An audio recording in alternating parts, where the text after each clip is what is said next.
Malda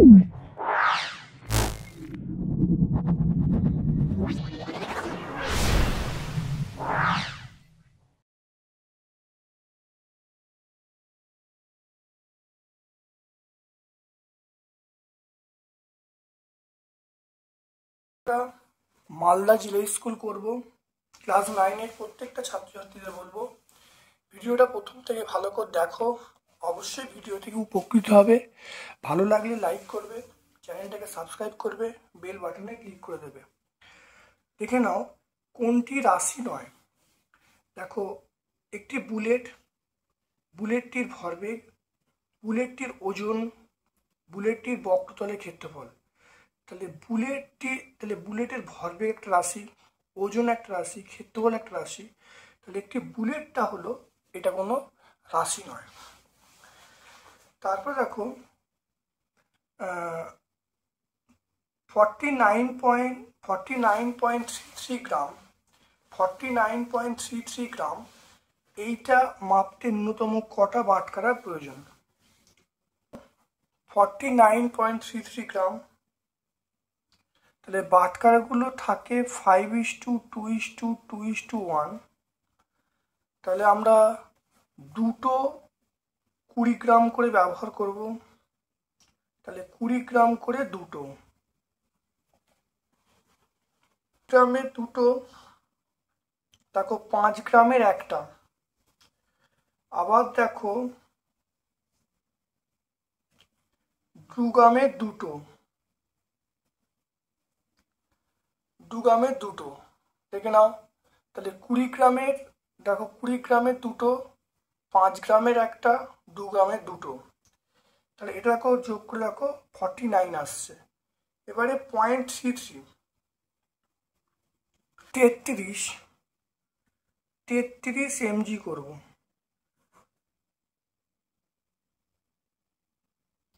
33 mg মানে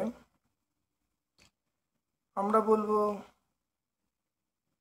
30 mg plus 3 mg। 30 mgটাকে আমরা করব, দেখে নাও, 20 mg প্লাস 10 mg, এটা হলো 2 mg প্লাস 1 mg। তাহলে এইটা কত আসছে দেখে নাও, এটা হলো 49 গ্রাম। আর এইটা দেখো 33টা দেখে নাও, 33টা দেখে নাও, 30 প্লাস 3 করা হয়েছে। 30 প্লাস 3 মানে 20 প্লাস 10, 2 প্লাস 1। তাহলে মোট বাটখারা দেখো, এটা কত হচ্ছে, এটা 33 mg। একটা, দুটো, তিনটে, চারটে, 5টা, 6টা, 7টা, 8টা, 9টা। তাহলে ন্যূনতম কটা বাটখারা ব্যবহার করব? 1 2 3 4 5, এটা গ্রাম বলবো। 1 2 3 4 5 6 7 8 9, মোট আমরা 9টা বাটখারা ব্যবহার করব। মোট 9টা বাটখারা আমরা ব্যবহার করব। অপশন বি এতে চলে আসবো। সূর্যের চারিদিকে পৃথিবীর গতি, সূর্যের চারিদিকে পৃথিবীর গতি, এটা আমরা বলবো বৃত্তীয় গতি। তারপরে আর ব্যাসার্ধের বৃত্তাকার পথে অর্ধেক দূর অতিক্রম করতে সরণ হবে, অবশ্যই 2r হবে। একটি বস্তুর প্রাথমিক বেগ 0 হলে, একটি বস্তুর প্রাথমিক বেগ 0, ত্বরণ বলা আছে 2 সেকেন্ড পরে বেগ কত? একটি বস্তুর প্রাথমিক বেগ ইউ এর মানটা 0, প্রাথমিক বেগ 0, ত্বরণ এর মানটা বলা আছে 2 সেমি পার সেকেন্ড স্কোয়ার, আর টি এর মানটা বলা আছে 3 সেকেন্ড। তাহলে আমাকে বলেছে বস্তুটির বেগ কত? বস্তুটির বেগ ভি সমান ইউ প্লাস এটি। তাহলে ভি, ইউ এর মান 0 প্লাস এটি, তাহলে ইউ সমান এ এর মান কত? এর মান 2, টি এর মান 3, তাহলে ভি সমান আমরা বলবো 6 করলে কত হবে? 6 সেমি পার সেকেন্ড। তাহলে অপশান বি বলবো। কোনটির ব্যাসার্ধ বেশি? মনে রাখতে হবে ইলেকট্রনের ব্যাসার্ধ বেশি। এটা আমরা বলবো ইলেকট্রন এর ব্যাসার্ধটা বেশি। এই যে নিউক্লিয়াইড, এই নিউটন সংখ্যা কটা? নিউটন সংখ্যা দেখে নাও, 40 থেকে 18 বিয়োগ করব। 40 থেকে 18 বিয়োগ করলে তাহলে 40 - 18, এটা করলে হবে 22, তাহলে এটা হলো 22। 226 RU 88 এই নিউক্লিয়াসে কটা দেখে নাও প্রোটন আছে। দেখো প্রোটন দেখে নাও, এই 88 মানে প্রোটন সংখ্যা, তাহলে প্রোটন সংখ্যা আছে আমরা 88 বলবো, অপশান বি বলবে 88টি প্রোটন সংখ্যা, অর্থাৎ এটাই পরমাণু ক্রমাঙ্ক, এটাই হলো প্রোটন সংখ্যা। 226 থেকে 88 বাদ দিলে 138 পাবো। তাহলে নিউটন সংখ্যা মনে রাখবে, নিউটন সংখ্যা হলো 226 থেকে 38 বাদ দিলে সেটা হলো 138। তাহলে এই 138 যদি এখানে নিউটন থাকতো তাহলে এই অ্যান্সারটা হতো, কিন্তু এখানে প্রোটন আছে, প্রোটন কিন্তু 88টা, তাহলে আমরা অপশান বি করলাম। একটি মাত্রাহীন ভৌত রাশির উদাহরণ দাও যার একক আছে। মাত্রাহীন ভৌত রাশি আমরা বলবো ঘনকোণ, বলবো ঘনকোণ। ঘনকোণের একক আছে, কোনো মাত্রা নেই। ওজন বাক্সকে বাটখারাগুলো অনুপাত আমরা বলবো 5:2:2:1। পরমাণুর মধ্যে সবচেয়ে ভারী কণিকার নাম বলবো নিউট্রন। কখন স্মরণের মান অতিক্রান্ত দূরত্বের সমান হয়? কখন সমান হবে? স্মরণের মান অতিক্রান্ত দূরত্বের মান সমান হবে যখন কোনো বস্তুকণা সরলরৈখিক পথ যাবে। দেখো যদি বস্তুকণা এদিক থেকে যায়, এদিক থেকে যায়, এদিক থেকে এরকম যায়, তাহলে বস্তুকণা সরলরৈখিক পথ যায়, তাহলে কিন্তু কণার স্মরণে অতিক্রান্ত দূরত্ব সমান হবে। শুধু আমরা এইটুকু বলবো, কণাটা সরলরৈখিক পথ অতিক্রম করলে। 800 তোমরা পেয়ে যাবো কণার সরলরৈখিক পথ গেলে। ক্যালসিয়াম, ক্যালসিয়াম পরমাণুর প্রোটন সংখ্যা বলা আছে, ক্যালসিয়াম পরমাণুর পারমাণবিক সংখ্যা 20। তাহলে এটা হলো, এ কিন্তু দুটো ইলেকট্রন ছেড়েছে, তাহলে ক্যালসিয়াম তাই দুটো ইলেকট্রন ছাড়লো, তাহলে ইলেকট্রন সংখ্যাটা হবে 20 - 2, আমরা বলবো 18টা। নিউটনের 3টি সূত্র কি জাতীয় নির্দেশতন্ত্র? এটা আমরা বলবো জড়ত্বীয় নির্দেশতন্ত্র, জড়ত্বীয় নির্দেশতন্ত্র। নিউটন ও ডাইনের মধ্যে সম্পর্ক হলো 1 নিউটন সমান 10⁵ ডাইন। 1 নিউটন সমান 10⁵ ডাইন। তারপর চলে এসো গ্রুপ সি এর প্রশ্নে। দেখো 100 গ্রাম ভরের নিরেট বলকে একটি মাপনী চোঙে থাকা 200 সিসি জলে ডুবিয়ে দেওয়া হলো, জলের পাঠ পাওয়া গেল 300 সিসি। বলটির উপাদানে ঘনত্ব কত? নিরেট ধাতব বলের ভর, নিরেট ধাতব বলের ভর 100 গ্রাম। নিরেট ধাতব বলের আয়তন, ওটা বিয়োগ করব 300 - 200, সেটা 100 গ্রাম। আর ঘনত্ব আমরা জানি ভর বাই আয়তন, তাহলে m/v, m এর মান v এর মান বসিয়ে দিয়ে দেখো ঘনত্ব পেয়ে গেলাম 1 গ্রাম/সিসি।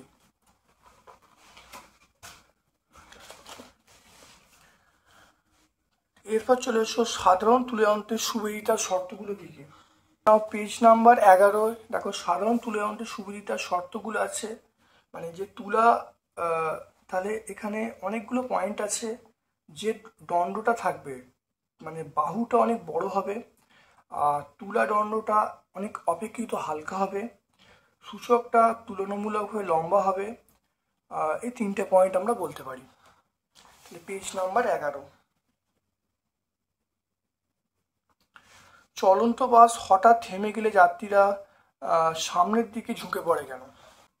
চলন্ত বাস হঠাৎ থেমে গেলে যাত্রীরা সামনের দিকে ঝুঁকে পড়ে, কারণ গাড়ি যখন গতিশীল ছিল তখন যাত্রীরাও কিন্তু গতিশীল ছিল।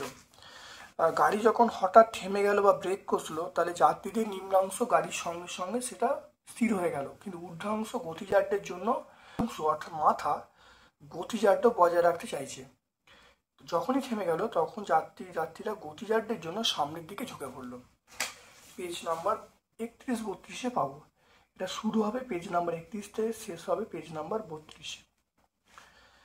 তারপর দেখে নাও, এটা হলো 4টা। ঘন্টায় 36 কিমি বেগে চলমান একটি গাড়ি থামার জন্য ব্রেক কষলো। গাড়িটির মন্দন বলা আছে 5 মিটার/সেকেন্ড স্কোয়ার। থামাতে কত সময় লাগবে? দেখে নাও, গাড়িটির প্রাথমিক বেগ বলা আছে 36 কিমি/আওয়ার। তাহলে 36কে 1000 দিয়ে গুণ করা হলো, তাহলে কিমিটাকে মিটারে চেঞ্জ করা হলো, আর 36 দিয়ে ভাগ করলে তাহলে সেকেন্ডে চেঞ্জ করা হলো। তাহলে 1000/3600 করলে আমরা কি পাবো, সেটা মিটার/সেকেন্ড পাবো। এটা 10 মিটার/সেকেন্ড। আমরা জানি সেটা দেখে না, ত্বরণ বলা আছে মানে এখানে মন্দন, এখানে কিন্তু মন্দন বলা আছে কত, 5 মিটার/সেকেন্ড²। আমরা জানি ভি সমান ইউ প্লাস এটি। যেহেতু গাড়িটি থেমে যাচ্ছে তাহলে ভি এর মানটা 0 হচ্ছে, আর মন্দন হওয়ার জন্য এটা মাইনাস লেখা হলো। তাহলে ইউ মাইনাস এটি, তাহলে এখানে দেখো এটি আমি পেয়ে গেলাম এটি সমান ইউ, তাহলে টি এর মান ইউ/এ। তাহলে দেখো ইউ এর মান এর মান বসালে টি এর মান 2, তাহলে দেখো গাড়িটি থামাতে 2 সেকেন্ড সময় নেবে। তারপরে চলে এসো, দেখো নিউটনের প্রথম সূত্র বিবৃত করতে বলছে। দেখে নাও, বাইরে থেকে যদি কোনো বস্তুর উপর বল প্রয়োগ না করা হয়, এটা এই সূত্রটা দেখে নাও, বাইরে থেকে যদি কোনো বস্তুর উপর বল প্রয়োগ না করা হয় তাহলে স্থির বস্তু চিরকাল স্থির থাকবে এবং গতিশীল বস্তু চিরকাল সমবেগে সরলরেখা বরাবর চলতে থাকবে। দ্রুতি এবং বেগের পার্থক্য বলতে হয়। দেখো দ্রুতি এবং বেগের পার্থক্য অর্থাৎ কোনো কণা একক সময় যে দূরত্ব যায় তাকে আমরা দ্রুতি বলবো। একক সময় সরণের তাহলে একক সময় কোনো কণা যে সরণ যায় তাকে আমরা বেগ বলবো। দ্রুতিটা অবশ্যই আমরা বলবো স্কেলার রাশি, বেগটা ভেক্টর রাশি। গতিশীল কোনো কণা দ্রুতি 0 হতে পারে না, গতিশীল কোনো কণা বেগটা কিন্তু 0 হতে পারে, গড় বেগটা 0 হতে পারে। এটা পেজ নাম্বার 20-তে পাবো।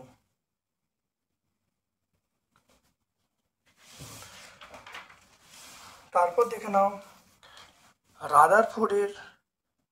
রাদারফোর্ডের পরমাণু মডেলে দুটো ত্রুটি লিখতে বলছে। রাদারফোর্ডের পরমাণু মডেলে ত্রুটি দেখো, দুটো ত্রুটি আছে।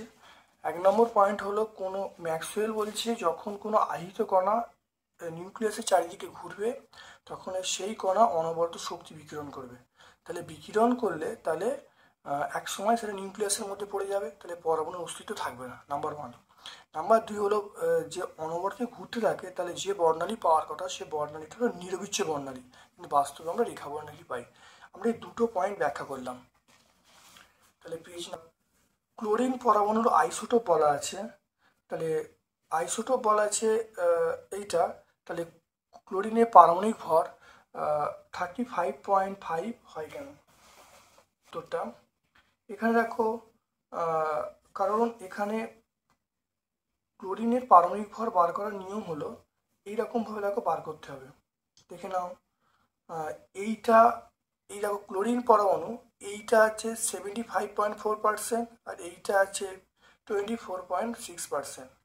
দেখো এটা গুণ করে দেওয়া হয়েছে, গুণ করে 100 ভাগ করলে যেটা আসছে সেটা হলো 35.5। দেখে নাও ভালো করে, এইটুকু পোর্শন খুব ইম্পর্টেন্ট। এটা আমরা রায়ান মার্টিন বইয়ে আমরা 196 পেজে বুঝিয়ে দিলাম।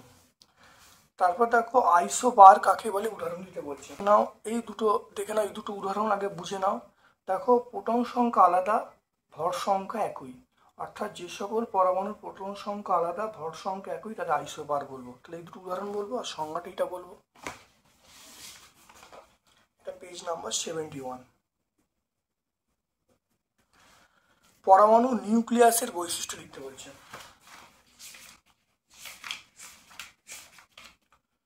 দেখে নাও নিউক্লিয়াসের বৈশিষ্ট্য হলো প্রতিটি পরমাণু কেন্দ্রস্থলে ধনাত্মক আধানযুক্ত নিউক্লিয়াস বর্তমান। এই নিউক্লিয়াসটা সমগ্র আয়তনের তুলনায় একদম ক্ষুদ্র হয় আর এখানে সমস্ত ভর কেন্দ্রীভূত আছে বলে মনে করে নেওয়া হয়। তো 3টে পয়েন্ট আমরা লিখে দেবো। এটা আমরা পেজ নাম্বার 66-এ পাবো। এরপর চলে এসো গ্রুপ ডি এর প্রশ্নে। দেখে নাও গ্রুপ ডি এর প্রশ্নে দেখো 4-এর দাগের 1 বোর মডেলের স্বীকার্য লিখতে বলছে। স্বীকার্য 1 নম্বর দেখো 1 নম্বর পয়েন্ট হলো ইলেকট্রনগুলো নিউক্লিয়াসকে কতগুলো সুনির্দিষ্ট কক্ষপথে ঘুরবে, সেই কক্ষপথগুলোকে আমরা স্থায়ী কক্ষপথ বলবো। নাম্বার 2 হলো যখন ইলেকট্রনগুলো স্থায়ী কক্ষপথে ঘুরবে তখন শক্তি কোনো বিকিরণ করবে না। আর 3 নম্বর হলো যখন ইলেকট্রন উচ্চ শক্তি স্তর থেকে নিম্ন শক্তি স্তরে আসবে তখন শক্তি বিকিরণ করবে, নিম্ন শক্তি স্তর থেকে উচ্চ শক্তি স্তরে দিলে শক্তি গ্রহণ করবে। এই 3টে পয়েন্ট আমরা বলবো। তাহলে আমরা 68 পেজ নাম্বার 68 থেকে পেজ নাম্বার 69 এটা বলবো। তারপর দেখো এর সমান ইউটি প্লাস হাফ এটি স্কোয়ার সমীকরণটা প্রতিষ্ঠা করতে বলছি। এখানে আমরা 4 নম্বর স্কুলটা দেখে নাও। 4 নম্বর স্কুলে আমরা খুব ভালো করে বুঝিয়ে দিয়েছিলাম। দেখো বেগ সময় লেখচিত্র থেকে এর সমান ইউটি প্লাস হাফ এটি স্কোয়ার সমীকরণ প্রতিষ্ঠা। তোমরা 4 নম্বর স্কুলটা ভালো করে দেখে নেবে, প্রত্যেকটা ভিডিও কিন্তু দেওয়া আছে, খুব ভালো করে দেখে নেবে। তারপরে দেখো এম, তারপরে চলে এসো এম এবং এম ভরের দুটো বস্তু পরস্পরের দিকে আসছে এবং ইউ এবং ভি বেগে অগ্রসর ধাক্কা গেল, পরস্পরের সঙ্গে যুক্ত হয়ে গেল, সংঘর্ষের পর তাদের বেগ কত হবে? এখানে দুটি বস্তুর ভরবেগ কি হবে? দুটি বস্তুর ভরবেগ হবে এমইউ মাইনাস এমভি। কারণ MU minus MV, MU minus M, এখানে মাইনাস কেন হলো? মনে রাখবে এম ভরটাকে আমরা ধনাত্মক ধরেছি, আর মানে এই যে স্মল এম ভরটাকে আমরা ঋণাত্মক ধরেছি। আমরা বলবো এই এম ভরের যে বেগটা, এম ভরের বেগটাকে আমরা ধনাত্মক ধরেছি, তাহলে ধনাত্মক ধরার জন্য ভরবেগ হলো এমইউ। আর এই যে ভর স্মল এম, তাহলে এর যে বেগটা যে ছিল, বেগটা হলো সেই ভিটা, সেই ভিটা আমরা ঋণাত্মক ধরেছি, তাহলে সেই জন্য মাইনাস এমভি হয়েছে। তাহলে দুটো বস্তুর ভরবেগ হলো এমইউ মাইনাস এমভি। সংঘর্ষের পর ভরবেগ হলো M plus M V dash, V dash মানে সংঘর্ষের পর বেগটা। রৈখিক ভরবেগের সংরক্ষণ সূত্র অনুসারে লিখতে পারি এটা সমান এটা, তাহলে ভি ড্যাশের মানটা পেয়ে গেলাম MU minus MV by M plus M, তাহলে এটা আমরা ভি ড্যাশের মানটা পেয়ে গেলাম। প্রশ্ন, 5 কেজি ভরের একটি বন্দুক থেকে 20 গ্রাম ভরের একটি বুলেট 400 মিটার পার সেকেন্ড বেগে নির্গত হলো। বন্দুকের প্রতিক্ষেপে বার করতে বলছি 2/1000, তাহলে আমরা বলবো 1/50, 1/50 কেজি। তাহলে বেগ কত হবে? বেগ হলো আমরা বলবো 400 মিটার পার সেকেন্ড। রৈখিক ভরবেগের সংরক্ষণ সূত্র অনুসারে আমরা বলবো এমভি প্লাস এমইউ সমান 0। তাহলে এখান থেকে দেখো ভি এর মানটা পেয়ে গেলাম। তাহলে ভি এর মানটা দেখো, এখানে দেখো এই যে এম এর মান 1/50, এটা ইউ এর মান, ইউ এর মান আমরা কি বলবো দেখে নাও। ইউ এর মান এটা আমরা বলছি